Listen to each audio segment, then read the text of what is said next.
नमस्कार, आप देख रहे हैं A1 उत्तर प्रदेश और मैं हूं आपके साथ आयुषी गुप्ता। बुलेटिन की शुरुआत करेंगे इस वक्त की हेडलाइंस के साथ।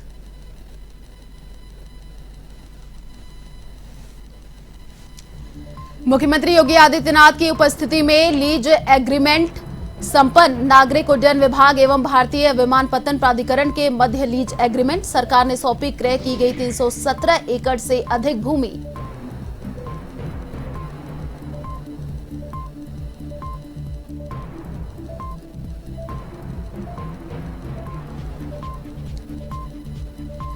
बाराबंकी में अधेड़ की गोली मारकर हत्या। जमीनी विवाद को लेकर उतारा मौत के घाट। परिजनों ने गांव के ही लोगों पर लगाया आरोप।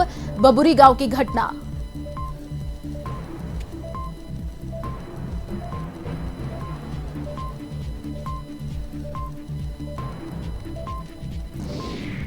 गोरखनाथ मंदिर हमले में पुलिस की कार्रवाई जारी। महाराजगंज की नौतनवा पुलिस ने होटल पर मारा छापा। फर्जी मानचित्र और दस्तावेजों के साथ 2 युवक गिरफ्तार।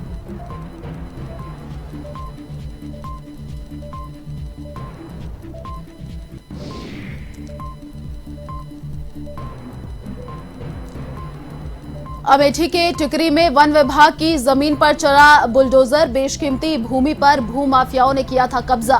कार्रवाई से मची भूमाफियाओं में खलबली।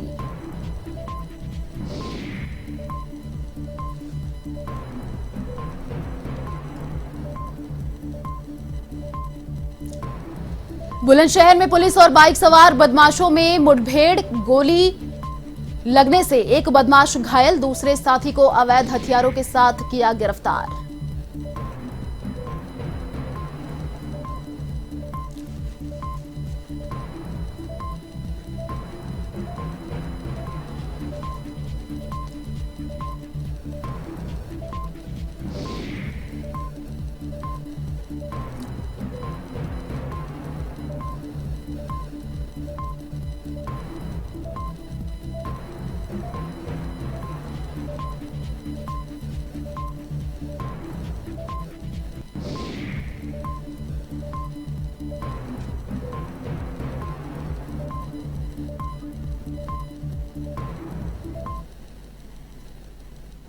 राजस्थान के करौली से इस वक्त की बड़ी खबर सामने आ रही है। आपको बता दें कि करौली में 10 अप्रैल तक कर्फ्यू बढ़ाया गया है। तो ये बड़ी खबर सामने आ रही है। कल कर्फ्यू में 3 घंटे की ढील रहेगी। सब्जी, किराने की दुकान, डेयरी और पेट्रोल पंप में ढील दी गई है।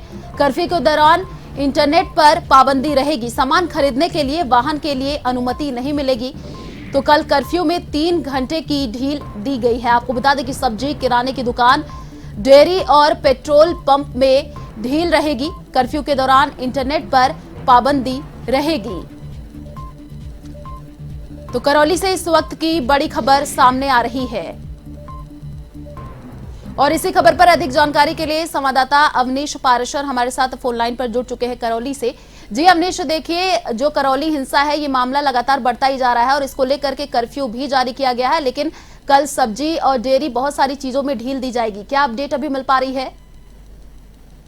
बता दूं कि 2 अप्रैल को हिंदू नंबर के तहत निकाली जा रही बाइक रैली में हुए पथराव के बाद चाकूबाजी और आगजनी की घटना के बाद जिला प्रशासन सख्त हो गया और उन्होंने तुरंत एक्शन लेते हुए यहाँ पर कर्फ्यू के आदेश जारी कर दिए जी। 4 तारीख तक सबसे पहले कर्फ्यू बढ़ाया गया था। फिर जब शांति और तनाव शांति नहीं बन पाई थी और तनाव की स्थिति थी तो उसके बाद 7 तारीख तक कर्फ्यू को बढ़ा दिया गया था।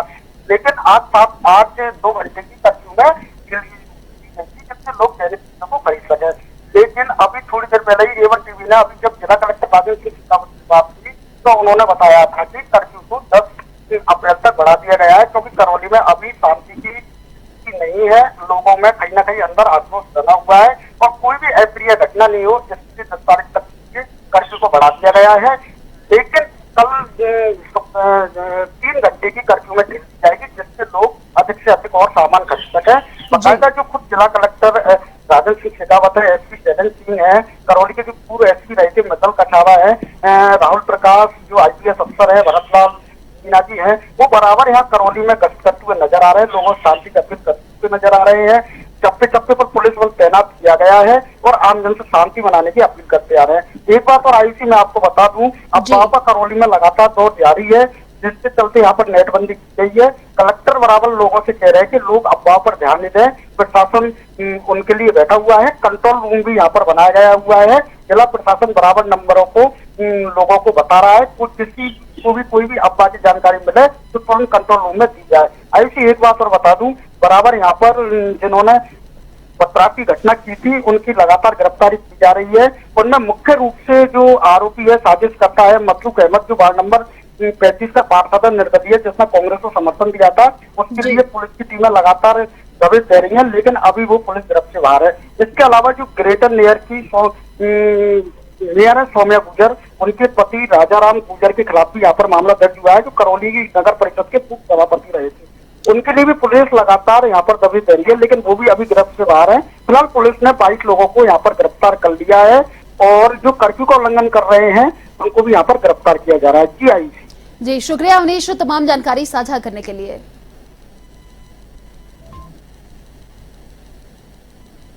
उत्तर प्रदेश सरकार की ओर से अयोध्या में मर्यादा पुरुषोत्तम श्री राम अंतर्राष्ट्रीय हवाई अड्डे के निर्माण के लिए खरीदी गई भूमि को भारतीय हवाई अड्डा प्राधिकरण को हस्तांतरित किया गया। मुख्यमंत्री योगी आदित्यनाथ की उपस्थिति में इस लीज एग्रीमेंट का निष्पादन हुआ। नागरिक उड्डयन विभाग एवं भारतीय विमानपत्तन प्राधिकरण के मध्य लीज एग्रीमेंट हुआ है, जहां सरकार ने क्रय की गई 317 एकड़ से अधिक भूमि को सौंपा गया।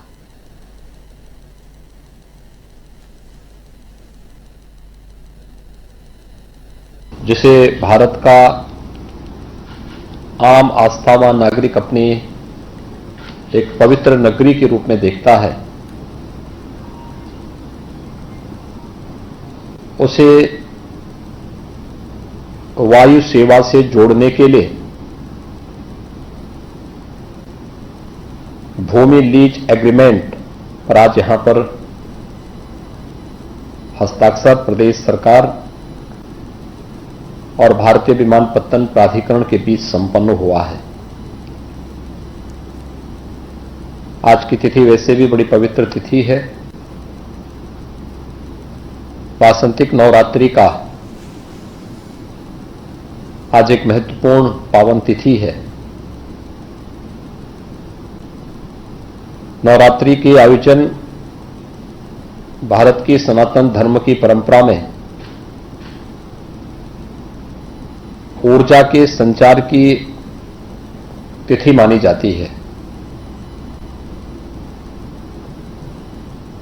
और ऊर्जा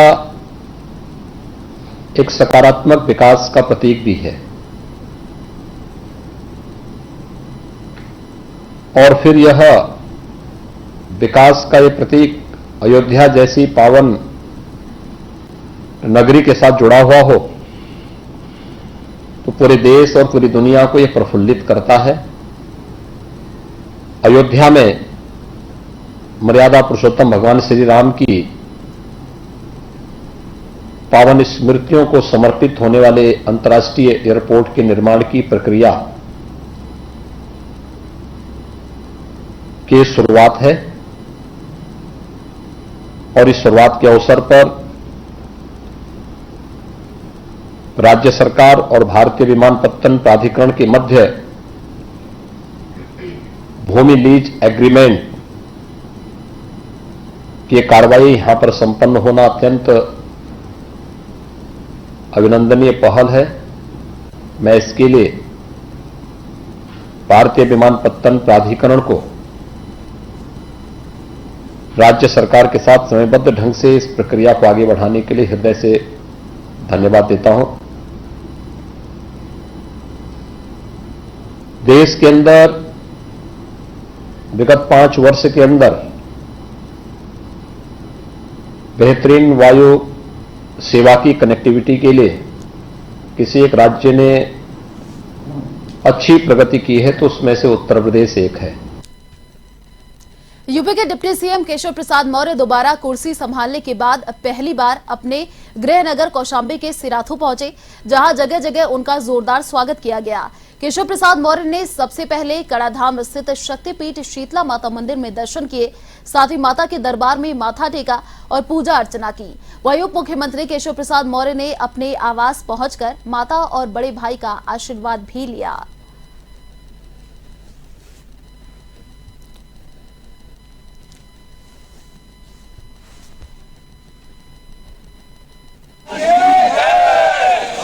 सरकार बनने के बाद आज मुझे नवरात्रि के पावन पर्व पर मां जगदम्बे सीता देवी के दर्शन करने को मिले। मैं सबसे पहले तो नवरात्रि की और नया संवत्सर है, नव वर्ष है, इसकी सबको बधाई देता हूँ, शुभकामनाएं देता हूँ। कार्यकर्ताओं के लिए इतना ही, जनता को इतना ही कहना है कि सिराथू का विकास अपने नहीं पाएगा, गति से चल रहा है, गति से चलेगा।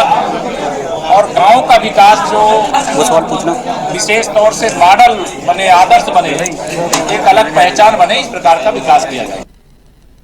इस बार बस्ती मंडल में बीजेपी के लिए एमएलसी का चुनाव अब किसी चुनौती से कम नहीं लग रहा है, क्योंकि बस्ती जनपद की 5 सीट में से 4 पर सपा के विधायक चुने गए हैं और महज 1 सीट पर बीजेपी के अजय सिंह हरैया विधानसभा सीट से विधायक बने हैं।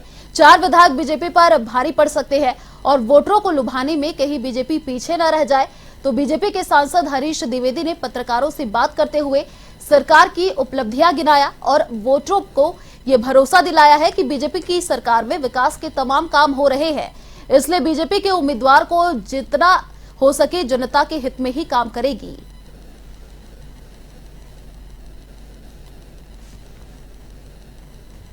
हम लोग लगातार मतदाताओं के बीच में जाकर के उनसे संपर्क कर रहे हैं, उनसे निवेदन कर रहे हैं कि आप बस्ती के विकास के लिए, सिद्धार्थनगर और संतकबीर नगर के विकास के लिए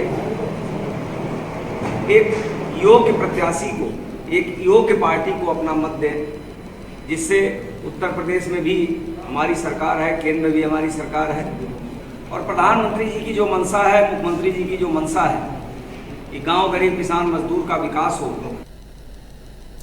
बुलंदशहर में 2 पक्ष आमने सामने हो गए। इस दौरान दोनों पक्षों ने लाठी डंडों से हमला कर एक दूसरे को घायल कर दिया। इस दौरान खूनी संघर्ष में दोनों पक्षों के 5 लोग घायल भी हो गए। एक युवक की हालत गंभीर बताई जा रही है, जिसका इलाज जिला अस्पताल में चल रहा है। वहीं पथराव का वीडियो सोशल मीडिया पर वायरल हो रहा है। फिलहाल पुलिस मामले की पड़ताल में जुटी हुई है। मामला नरसेना थाना क्षेत्र के गांव भटकाऊ का बताया जा रहा है।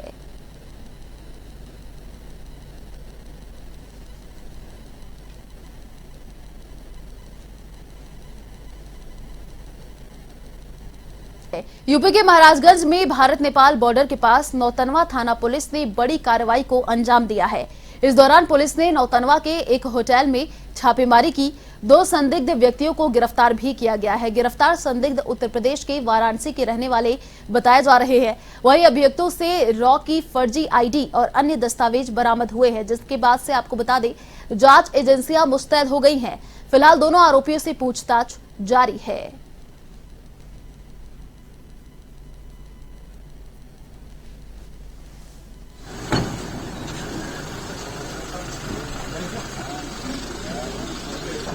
में नर्मदा गेस्ट हाउस में से 2 संदिग्ध व्यक्ति को पूछताछ के लिए हम लोगों ने हिरासत में लिया है।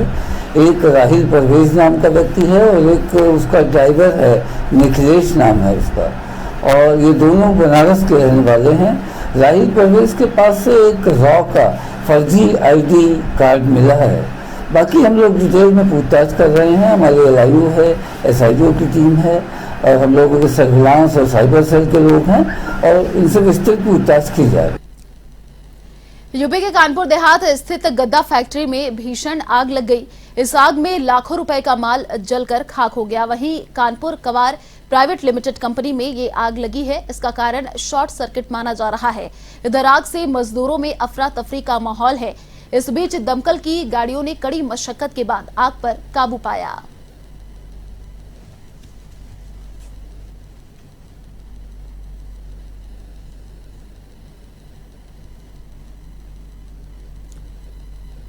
यूपी के बिजनौर में एक बार फिर आग का तांडव देखने को मिला है। इस बीच बढ़ापुर थाना क्षेत्र में अज्ञात कारणों से लगी आग ने गरीब के आशियाने को जलाकर खाक कर दिया। इस आग में 30,000 की नकदी समेत लाखों का सामान जलकर खाक हो गया। वहीं 4 मवेशी भी झुलस गए। ऐसे में पीड़ित परिवार ने सरकार से मुआवजे की मांग की है।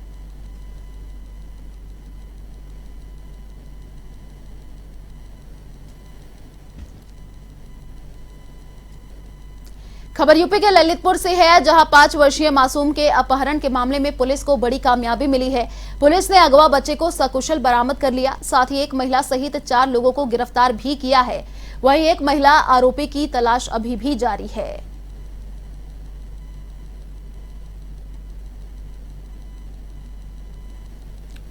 को 4 तारीख को जनपद ललितपुर के थाना कोतवाली के नेहरू नगर क्षेत्र से करीब 5 साल की उम्र का एक लड़का आशीष, जिसको किडनैप कर लिया गया था एक महिला द्वारा।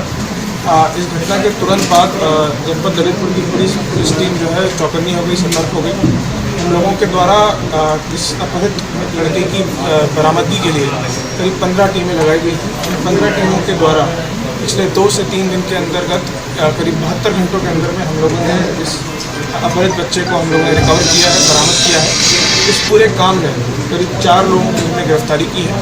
मैं आप लोगों को बताना चाहूँगा कि इस पूरे घटनाक्रम जब हुआ है, इसमें एक महिला है, इनका नाम है गीता। इन्होंने जो है इस बच्चे को किडनैप किया था बेचने के लिए। अमेठी के थाना शिवरतगंज क्षेत्र की ग्राम पंचायत टिकरी में वन विभाग की बेशकीमती भूमि पर बनी अवैध इमारत को प्रशासन ने ढहा दिया है। इसके लिए प्रशासन ने बुलडोजर चलाकर कार्रवाई की है। इस मौके पर एसडीएम शिवानी सिंह, सीओ अजय कुमार सिंह एवं तहसीलदार दिग्विजय सिंह के साथ ही आपको बता दें कि शिवरतगंज, मोहनगंज, फुर्सतगंज, जायज समेत कई थानों की पुलिस फोर्स एवं भारी संख्या में पीएसी जवानों ने पहुंचकर कार्रवाई को अंजाम दिया। प्रशासन का बुलडोजर अवैध इमारत को ढहाने में जुटा रहा। तहसील प्रशासन की कार्रवाई से भू माफियाओं में खलबली मच गई।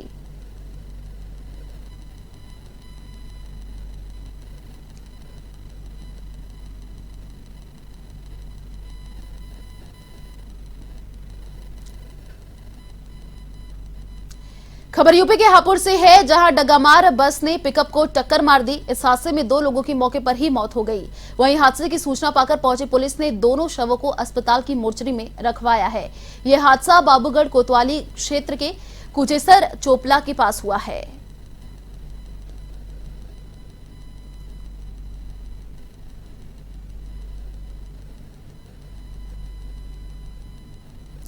यूपी के सहारनपुर में पुलिस और बदमाशों के बीच मुठभेड़ हो गई। इस मुठभेड़ में एक सिपाही समेत 2 लुटेरे घायल हो गए, जिन्हें अस्पताल में भर्ती कराया गया है।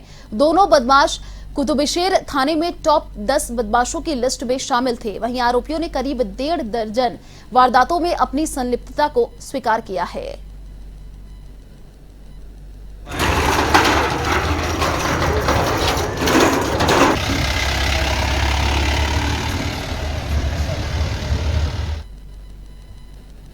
थाना कुतुबशेर के सफदलपुर में बदमाशों से पुलिस की मुठभेड़ हुई है। 4 बदमाश थे, 2 मोटरसाइकिलों से थे, दोनों मोटरसाइकिलों पर 2-2 थे। ये शामली की तरफ से वारदात के फिराक में थे। वहाँ से शामली पुलिस को भी सूचना मिली, तो शामली पुलिस उधर से पीछा कर रही थी, उनकी एसओजी आ रही थी और इधर उन्होंने बताया तो यहाँ से कुतुबशेर और गागलरेडी की पुलिस उनके पीछे लगी। सफदलपुर के पास इनकी मुठभेड़ हुई है, दोनों तरफ से फायरिंग हुई है। फायरिंग के दौरान 2 बदमाश, उसमें 2 को गोली लगी है, घायल हुए हैं, उनको तत्काल अस्पताल लाया गया इलाज के लिए। एक हमारा सिपाही अभिषेक को भी उसके हाथ में गोली लगी है, वो भी सीरियस है, उसको अस्पताल लाया गया है।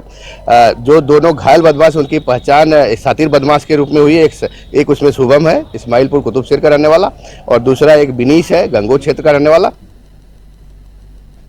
यूपी के कौशाम्बे स्थित अमीना गांव में महिला की हत्या और दुष्कर्म के मामले में फरार चल रहे अभियुक्त तूफानी अली को पुलिस ने धर दबोचा। आरोपी मुस्ताक अली गणेशपुर कटरी गांव से भागने की फिराक में था, जिसकी सूचना पाकर पहुंची पुलिस पर आरोपी ने फायरिंग कर दी। वहीं जवाबी कार्रवाई में आरोपी गोली लगने से घायल भी हो गया, जिसे पुलिस ने अस्पताल में भर्ती कराया।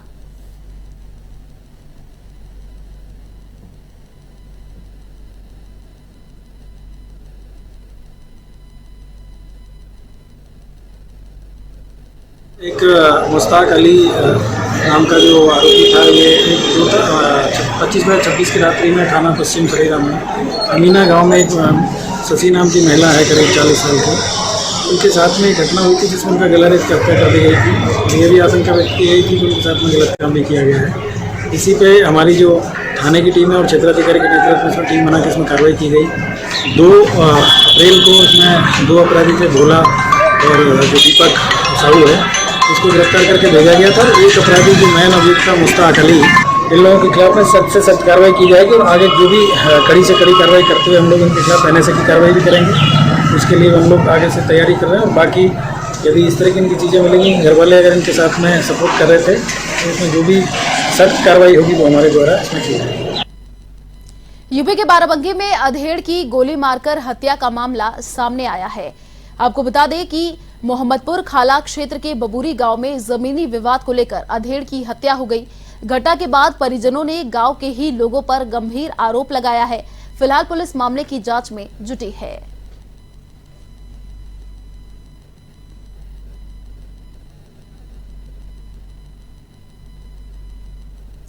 यूपी के बुलंदशहर में पुलिस और बाइक सवार दो बदमाशों के बीच मुठभेड़ हो गई।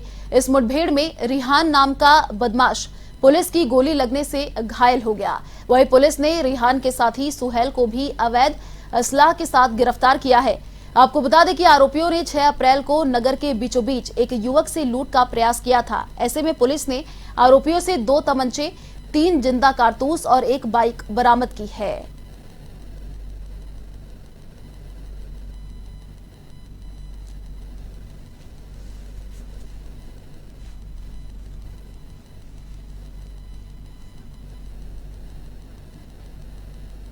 चलिए फिलहाल इस बुलेटिन में इतना ही। देश और दुनिया की तमाम बड़ी खबरों को देखने के लिए आप देखते रहिए A1 TV। नमस्कार।